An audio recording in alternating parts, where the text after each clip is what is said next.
Assalamualaikum warahmatullahi wabarakatuh. Para penonton yang dirahmati dan dikasihi Allah sekalian, ini adalah majalah Solusi. Datang perkataan solution yang bermaksud penyelesaian. Jadi majalah ni kalau kalian perhatikan, tajuknya insya-Allah kami cuba gemelingkan, ikhtiarkan, keluarkan, istikhrajkan daripada Quran daripada hadis. Contohnya di sini kan high touch, high tech yang disebut oleh Allah SWT dalam kisah-kisah berkaitan dengan para nabi, para pemimpin, leader dalam Al-Quran Al-Karim. Inna khaira man ista'jaratal qawiyul amin sebagai contoh. Dan surah Al-Baqarah pula menceritakan tentang Talut wa zadahu bastatan fil ilmi wal jism. Jadi tuan-tuan ini boleh kata sekalian, isu ni berkaitan dengan Quran. Ni pula isu tajuk apa? Taubat. Ya ayyuhallazina amanu tubu ilallahi taubatan nasuha. Isu Quran, isu hadis.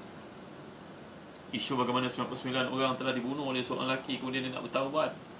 Dia mencari seorang alim. Orang alim itu nampaknya tak pandai psikologi, mengatakan tiada keampunan bagimu, disempurnakan yang ke-100. Tuan-tuan, kisah taubat penting tuan-tuan.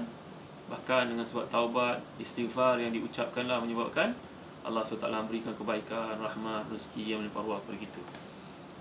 Tuan-tuan lihat dia, majalah ini. Dalamnya penuh dengan panduan, tips, doa. Ditulis oleh mereka yang berkeahlian dalam bidang masing-masing. Dan isu-isunya adalah isu-isu yang berkaitan dengan Quran, hadis, yang tidak ada kena-mengena dengan isu yang akan dinilai selepas ini sebagai basi. Dia sentiasa isu yang evergreen, insya-Allah dengan izin Allah SWT.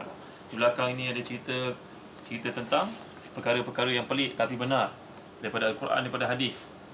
Tuan-tuan dapat lihat setiap kali majalah ni keluar, dia tidak akan lari dari paksi tauhid, paksi Rabbaniyah yang ada dalam sifat-sifat Islam itu sendiri. InsyaAllah dengan baca majalah ni tuan-tuan mendekatkan diri kepada Allah.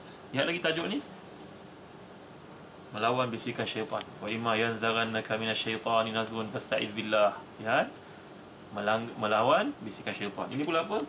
Sekiranya inilah Ramadanmu yang terakhir, apakah persediaanmu? Setiap kali majalah ni keluar tuan-tuan, dia tidak akan terasing daripada hukum hakam, tafsir Quran, syarah hadis, sirah Nabi. Inilah dia apa yang kita namakan sebagai paksi ataupun orbit tempat majalah ini berpegang.